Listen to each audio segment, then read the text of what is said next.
এতদিন দেশের আইনশৃঙ্খলা রক্ষাকারী বাহিনীর ধারণা ছিল ইয়াবার মূল উৎপাদন কেন্দ্র মিয়ানমার। সেখান থেকে কক্সবাজার সীমান্ত পেরিয়ে রাজধানী সহ দেশের বিভিন্ন এলাকায় ছড়িয়ে পড়ত এই মাদক। তবে এবার সেই ধারণায় নতুন মাত্রা যোগ করেছে রাজধানীর উপকণ্ঠ কেরানীগঞ্জে পাওয়া একটি ইয়াবা তৈরির কারখানা। গোপন সংবাদের ভিত্তিতে মধ্যচর দক্ষিণ বালুচর এলাকায় অভিযান চালায় র্যাব ১০। অভিযানে একটি ইয়াবা তৈরির কারখানার সন্ধান মিলে।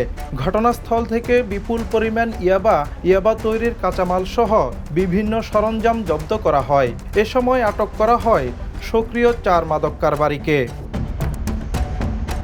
প্রাথমিক জিজ্ঞাসাবাদে র্যাব জানতে পেরেছে চক্রটি দীর্ঘদিন ধরে বিভিন্ন স্থান থেকে কাঁচামাল সংগ্রহ করে নিজেদের আস্তানায় ইয়াবা তৈরি করত। পরে সেগুলো ঢাকা এবং দেশের বিভিন্ন অঞ্চলে সরবরাহ করা হতো। কেরানীগঞ্জে ইয়াবা তৈরির কারখানার সন্ধান মিললেও তদন্তকারীদের সামনে এখন বড় প্রশ্ন, এই চক্র কতদিন ধরে উৎপাদন চালিয়ে আসছিল এবং তাদের সঙ্গে আর কারা জড়িত। পুরো নেটওয়ার্ক শনাক্ত করে আইনের আওতায় আনতে তদন্ত অব্যাহত রয়েছে বলে জানিয়েছে RAB. Ismail Babu, the news.